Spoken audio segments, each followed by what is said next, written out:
السلام علیکم۔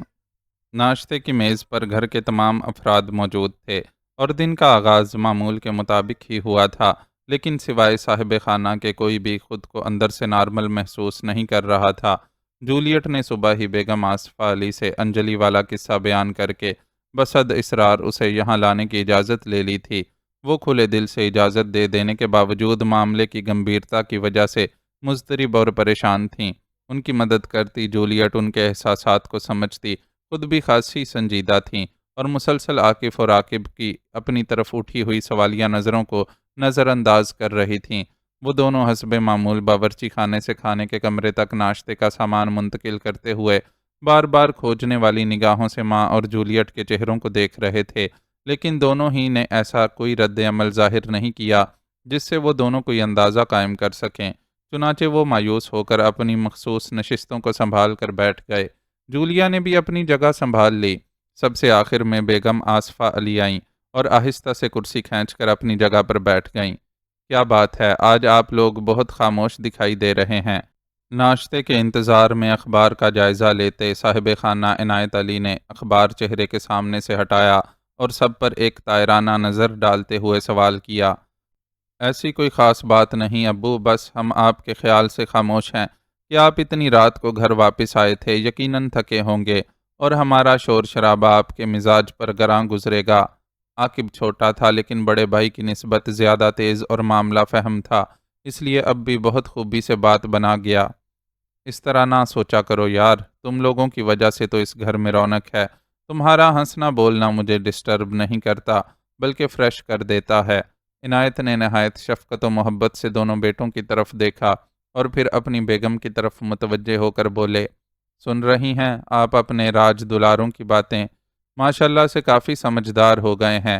بیگم آصفہ علی جو اپنے خیالات میں گم تھیں، ان کے مخاطب کرنے پر ماحول میں واپس آ گئیں، لیکن ان کے تاثرات سے ظاہر تھا کہ اس سے قبل وہ غائب دماغی کی کیفیت میں مبتلا تھیں اور انہوں نے اپنے شوہر کی بات نہیں سنی تھی۔ آپ کہاں کھوئی ہوئی ہیں بھائی؟ انہوں نے شگفتگی سے بیگم کو ٹوکا۔ کہیں نہیں، آپ ناشتہ شروع کریں نا، خواہ سب کچھ رکھا ٹھنڈا ہو رہا ہے۔ انہوں نے فوراً خود کو سنبھالا اور آملیٹ کی پلیٹ تیزی سے ان کی طرف بڑھائی اور پھر حسب معمول ایک ایک کو ناشتے کے لوازم پیش کرتی رہیں۔ عاقب نے بھی سمجھداری کا مظاہرہ کیا اور عادت کے مطابق چھوٹے چھوٹے چٹکلے سنا کر سب کو محظوظ کرنے کی کوشش کرتا رہا۔ اس کی اس کوشش سے ماحول میں خاصی تبدیلی آ گئی اور ناشتہ خوشگوار ماحول میں کیا جانے لگا۔ ناشتے کے دوران عنایت علی دونوں بیٹوں سے ان کی پڑھائی اور ریلیف کے کاموں کے حوالے سے چھوٹے چھوٹے سوالات کرتے رہے۔ جولیٹ نے اپنے مختصر قیام کے عرصے میں دیکھا تھا کہ وہ بیٹوں کے ہر کام میں دلچسپی لیتے تھے۔ والدین کی عمدہ تربیت اور مستقل توجہ کے اثرات دونوں بھائیوں میں واضح طور پر نظر آتے تھے اور وہ بہت مہذب اور نفیس نوجوان تھے جو باپ کی پولیس کی نوکری کے زوم میں کوئی الٹی سیدھی حرکت کرتے نظر نہیں آتے تھے۔ جولی بیٹا، ایسا کرو کہ آج آپ دونوں بھائیوں کے ساتھ چلی جاؤ، مجھے گھر پر تھوڑا کام ہے اس لیے آج میں آپ کے ساتھ نہیں جاؤں گی۔ ناشتہ اپنے اختتامی مراحل میں تھا جب بیگم آصفہ علی نے جولیٹ کو مخاطب کر کے اس سے کہا، اوکے آنٹی۔ جولیٹ نے بھی تابعداری کا مظاہرہ کیا۔ وہ آج عاقف اور عاقب کے ہمراہ جائے گی۔ یہ بات ان کے درمیان پہلے ہی طے ہو چکی تھی، لیکن اس وقت شاید انہوں نے شوہر اور بچوں کو مطلع کرنے کے لیے اسے مخاطب کیا تھا۔ خیریت، آج آپ کو گھر پر ایسا کیا کام ہے؟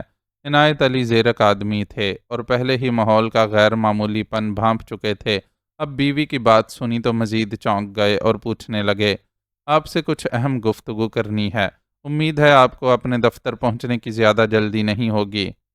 آپ کی بات سنے بغیر جانے کا سوال ہی پیدا نہیں ہوتا، چاہے سرکار ہمیں نوکری سے ہی نکال دے۔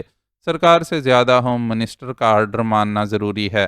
انہوں نے شگفتگی سے جواب دیا۔ ماحول میں محسوس ہونے والا تناؤ کچھ کم محسوس ہونے لگا اور سب کے ہونٹوں پر دھیمی سی مسکراہٹ آ گئی۔ ان مسکراہٹوں میں بیگم آصفہ علی کی شرمیلی سی مسکراہٹ بھی شامل تھی۔ میرا خیال ہے اب ہمیں چلنا چاہیے تاکہ یہاں کابینہ کا اجلاس شروع ہو سکے اور اس عرصے میں ہم عوام بھی اپنے کچھ کام نمٹا لیں۔ چائے کی خالی پیالی میز پر رکھتے ہوئے عاقب نے کہا تو سب ایک بار پھر مسکرانے لگے۔ عاقف جو ویسے ہی خود کو مشکل سے باندھ کر بیٹھا ہوا تھا، فوراً ہی کرسی سے اٹھ کھڑا ہوا۔ جولیٹ اور عاقب نے بھی سستی نہیں دکھائی۔ اور تیزی سے ایک ساتھ روانہ ہو گئے۔ عام دنوں میں دونوں بھائی اپنی اپنی سائیکلوں پر کالج جایا کرتے تھے، لیکن آج جولیٹ کے ساتھ ہونے کی وجہ سے انہوں نے ٹیکسی کا انتظام کر لیا اور ٹیکسی والے سے طے کر لیا کہ وہ انہیں ان کے مطلوبہ مقام پر پہنچا کر ان کی واپسی تک وہیں رکا رہے گا اور جب وہ چاہیں گے انہیں واپس یہاں لے آئے گا۔ ٹیکسی والا اپنے مطلوبہ کرائے کی ادائیگی کی یقین دہانی پر راضی ہو گیا اور وہ تینوں اپنی منزل کی طرف روانہ ہو گئے۔ عاقف تھوڑا سا نروس محسوس ہو رہا تھا۔ صبح سے اس نے کسی سے زیادہ بات بھی نہیں کی تھی۔ اب بھی کسی نے اسے نہیں چھیڑا اور جولیٹ اور عاقب ہی راستے میں ایک دوسرے سے ہلکی پھلکی گفتگو کرتے رہے۔ ٹیکسی مختلف سڑکوں سے گزرتی ہوئی ایک رہائشی علاقے میں پہنچی تو جولیٹ دلچسپی سے وہاں موجود عمارتوں کو دیکھنے لگی۔ وہاں زیادہ تر بڑی کوٹھیاں بنی ہوئی تھیں اور طرز تعمیر کے اعتبار سے کئی کوٹھیاں ایسی تھیں جنہیں دیکھتے ہی یہ احساس ہو رہا تھا کہ ان کوٹھیوں کے مکین ہندو رہے ہوں گے۔ دوسرے الفاظ میں وہ قبل از تقسیم ہندو اکثریت والا علاقہ تھا جہاں اب مسلمان آ بسے تھے اور ان کوٹھیوں کے ہندو مکین اپنی کوٹھیاں فروخت کر کے یا پھر ایسے ہی چھوڑ کر سرحد کی دوسری طرف جا چکے تھے۔ عاقف کی رہنمائی میں وہ جس کوٹھی تک پہنچے اس کے لوہے کی جالی والے گیٹ کے ایک ستون پر بھی کسی دیوی کا مجسمہ نصب تھا۔ عاقف نے اپنے پاس موجود چابیوں کا گچھا نکال کر گیٹ پر پڑا تالا کھولا اور پھر وہ سب اندر داخل ہو گئے۔ انیکسی مرکزی عمارت سے ذرا ہٹ کر بنی ہوئی تھی اور انہیں وہیں جانا تھا۔ وہاں پہنچ کر عاقف نے ایک کمرے کے دروازے پر دھیرے سے دستک دی۔ رد عمل میں کسی کی دل نشین لیکن خوف میں ڈوبی ہوئی آواز سنائی دی۔ کون؟ وہ جانتی تھی کہ یہاں عاقف کے سوا کوئی اور نہیں آتا، پھر بھی پوچھ کر اپنے دل کی تسلی کر رہی تھی۔ اتنی بڑی کوٹھی کے ایک کمرے میں تنہا رات دن رہنا ایک نوعمر لڑکی کے لیے یقیناً ایک خوفناک تجربہ تھا اور اسی وجہ سے وہ محتاط بھی تھی۔ دروازہ کھولو انجلی، میں ہوں عاقف۔ عاقف نے نرمی سے اسے پکارا تو اس نے تیزی سے دروازہ کھول دیا۔ ایک دم ہی وہ اس سے لپٹ کر رونے لگی۔ اس اچانک افتاد پر عاقف بوکھلا گیا۔ اکیلا ہوتا تو شاید اتنی بوکھلاہٹ کا شکار نہیں ہوتا، لیکن جولیٹ اور عاقب کی موجودگی کی وجہ سے وہ اچھی خاصی خفت محسوس کر رہا تھا۔ جولیٹ نے اس کی کیفیت کو محسوس کیا اور خود آگے بڑھ کر انجلی کو سنبھال لیا۔ وہ جو اب تک عاقف کے ساتھ کسی اور کی موجودگی سے بے خبر تھی، اس بار خود بوکھلا گئی۔ یہ میری آپی ہیں انجلی اور یہ میرا چھوٹا بھائی ہے۔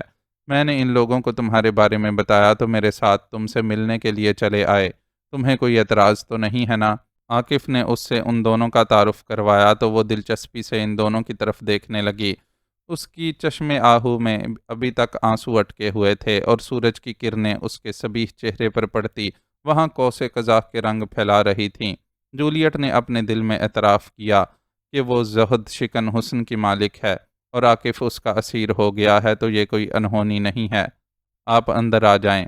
جولیٹ کی نظروں کو خود پر ٹکا محسوس کر کے وہ تھوڑا سا جھنپی اور ان لوگوں کو اندر آنے کا راستہ دیا۔ تم کیوں رو رہی تھیں؟ کیا ڈر لگ رہا تھا؟ جولیٹ اس کے قریب ہی سنگل بیڈ پر ٹک گئی اور اس کا ہاتھ تھام کر اس سے پیار سے دریافت کیا۔ عاقف اور عاقب نے بھی وہاں رکھے ایک 2 سیٹر صوفے پر جگہ سنبھال لی تھی۔ جولیٹ کے سوال کے جواب میں انجلی نے زور و شور سے سر کو اسبات میں حرکت دی اور کمرے کی شمالی دیوار کی طرف ترچھی نظروں سے دیکھتی ہوئی بولی، رات سے ایک چھپکلی آ کر وہاں بیٹھی ہوئی ہے۔ میں بھگانے کی کوشش کرتی رہی ہوں لیکن بھاگتی ہی نہیں۔ اس کے اس معصومانہ انداز پر جولیٹ کو ہنسی بھی آئی اور دل میں ہمدردی کے جذبات بھی پیدا ہوئے۔ وہ چھوٹی سی لڑکی جو ایک معمولی چھپکلی سے ڈرتی تھی، اس دنیا میں تنہا رہ گئی تھی جہاں بڑے بڑے مگرمچھ ہر دم اس جیسی نوخیز کلیوں کو ہڑپ کرنے کے لیے تیار بیٹھے ہوئے ہیں۔ اصل میں چھپکلی کو پتہ چل گیا تھا کہ یہ کمرہ خالی ہونے والا ہے، اس لیے وہ پہلے سے یہاں آ کر بیٹھ گئی۔ تم اس چھپکلی کو یہیں چھوڑو اور خود ہمارے ساتھ چلنے کی تیاری کرو۔ انجلی کے لیے محسوس ہونے والے خدشات کو پس پشت ڈال کر اس نے شگفتگی سے اس سے کہا تو وہ حیرت سے اس کا چہرہ تکنے لگی، پھر سوالیہ نظروں سے عاقف کی طرف دیکھا۔ آپ ہی ٹھیک کہہ رہی ہیں انجلی، آج ہم تمہیں یہاں سے لے جانے کے لیے آئے ہیں۔ ہم نے کل رات آپ ہی کو تمہارے بارے میں بتایا تھا۔ انہوں نے مجھے بہت ڈانٹا کہ میں نے تمہیں تنہا اس خالی کوٹھی میں کیوں چھوڑا ہوا ہے اور صبح ہوتے ہی یہ تمہیں لینے کے لیے میرے ساتھ یہاں آ گئی ہیں۔ عاقف نے جولیٹ کی بات کی وضاحت کی۔ پرنتو مجھے اپنے پریوار کے پاس اپنے گھر جانا ہے۔ وہ عاقف کی بات سن کر منمنائی۔ میں نے تمہیں بتایا تھا نا کہ تمہارا گھر جل چکا ہے اور تمہارے پریوار کی کوئی خبر نہیں ہے۔ جب تک ان لوگوں کا پتہ نہیں مل جاتا تم کو کہیں نہ کہیں تو رہنا ہے، اس لیے ہم تمہیں اپنے ساتھ اپنے گھر لے جانے کے لیے آئے ہیں۔ عاقف نے اس سے نظریں چراتے ہوئے اسے سمجھایا۔ عاقف ٹھیک کہہ رہا ہے انجلی، تمہارا اکیلے یہاں رہنا ویسے بھی مناسب نہیں ہے، اور اب تو عاقف کا وہ دوست بھی واپس آنے والا ہے جو اس کے ذمے اس کوٹھی کی دیکھ بھال کا کام دے کر گیا تھا۔ اس کے آنے کے بعد تم یہاں کیسے رہو گی؟ اس لیے بہتر ہے کہ ہمارے ساتھ چلو، ہم تمہاری پرابلم سولو کرنے کی پوری کوشش کریں گے۔ جولیٹ نے بھی عاقف کا ساتھ دیتے ہوئے اسے سمجھایا تو وہ چاروں ناچار راضی ہو گئی۔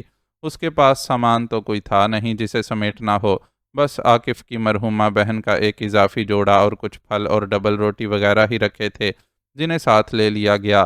کمرے سے نکلنے سے قبل عاقب نے ایک بار پورے کمرے پر اچھی طرح نظر دوڑا کر دیکھ لیا کہ کہیں کوئی ایسی علامت موجود نہ ہو جو بعد میں کسی کو یہاں کسی لڑکی کی موجودگی کا پتہ دے سکے۔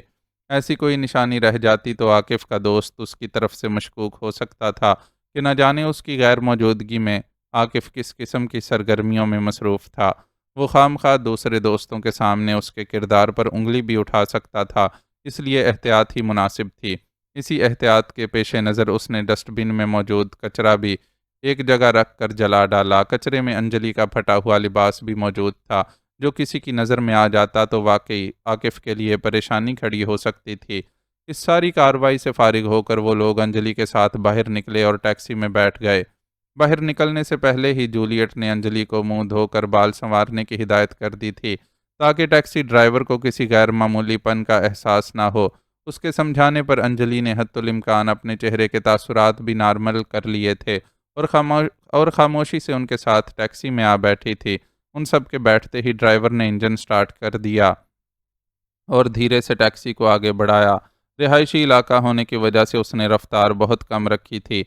کھڑکی کے ساتھ بیٹھی جولیٹ جو باہر کا جائزہ لے رہی تھی ایک کوٹھی کے سامنے کا منظر دیکھ کر ساکت رہ گئی۔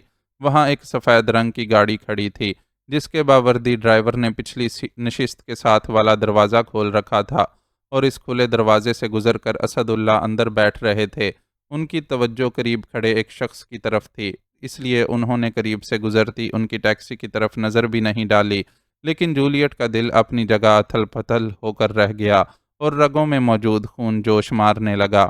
اپنی اتنی عزیز ہستی کو خود اتنی نزدیک دیکھ کر بھی خاموشی سے بنا اسے پکارے آگے بڑھ جانا آسان نہیں تھا۔ وہ چند سیکنڈ اس کے لیے قیامت بن گئے اور بے انتہا ضبط کے باوجود بھی اس کی آنکھوں سے دو آنسو چھلک پڑے جنہیں اس نے بہت خاموشی سے اپنی انگلیوں کی پوروں پر سمیٹا اور رخ موڑ کر اپنے ہم سفروں کی طرف دیکھنے لگی۔ جو پیچھے رہ گیا تھا اس کی طرف پلٹنے کی کوئی گنجائش ہی موجود نہیں تھی۔ اب سے 12 برس پہلے دادا نے خود مالا کے ساتھ اپنے پھیرے لگوایا تھا۔ یہ ادھر بازار میں چھمیا بائی کے کوٹھے پر گانا بجانا کرتی تھی۔ اس کی ماں نے ایک زمیندار کے ساتھ بیاہ رچا کر اسے جنم دیا تھا۔ باپ تو بیاہ کے 4 ماہ بعد ہی کسی پرانی دشمنی میں مارا گیا، لیکن چھمیا کی آنکھوں کو عزت کے جیون کا سپنا دان کر گیا۔ وہ خود اپنے لیے تو اس سپنے کو پورا نہ کر سکی اور اپنا اور اپنی بیٹی کا پیٹ پالنے کے لیے دھندا کرنے لگی، لیکن سوچ لیا کہ بیٹی کو گانے بجانے سے آگے کچھ نہیں کروائے گی اور جیسے ہی کوئی اس کا سچا چاہنے والا ملا اس کے ساتھ بیاہ دے گی۔ مالا کو گانے بجانے کے لیے بھی اس نے اسی لیے محفل میں بٹھانا شروع کیا تھا کہ شمع کی طرف لپکتے پروانوں میں سے کسی من کے اجلے بندے کو چن کر بیٹی کا ہاتھ اسے تھما دے گی۔ مالا نے محفل میں گانا شروع کیا تو اس کی مدھر آواز کی جو شہرت مچی سو مچی، لوگ شکل و صورت کے بھی دیوانے ہو گئے اور چھمیا بھائی کے پاس بڑے بڑے ساہوکاروں کی مالا کی نتھ اتروائی کے لیے پیغام آنے لگے۔ چھمیا بائی نے ہر ایک پر واضح کر دیا کہ وہ بیٹی کا ہاتھ صرف اس کے ہاتھ میں دے گی جو 4 لوگوں کے بیچ اسے عزت سے بیاہ کر لے جائے گا۔ پھیروں کے ساتھ اس کی اور بھی دوسری شرطیں تھیں جنہیں کوئی دولت والا ہی پوری کر سکتا تھا۔ شرطیں چھمیا نے اس لیے رکھی تھیں کہ کل کو کوئی اونچ نیچ ہو جائے تو مالا کو کوئی آسرا تو ہو، لیکن لوگ ان شرطوں کو طوائف کا لالچ ہی کہا کرتے تھے۔ اب حال یہ تھا کہ ہلکی جیبوں والے پھیرے لگوانے کو تیار تھے لیکن شرطیں پوری کرنے کا دم نہیں تھا، اور جن کی جیبیں بھری تھیں وہ بولتے تھے اپنی مانگ سے بڑھ کر مال لے لو لیکن پھیروں کی بات نہ کرو۔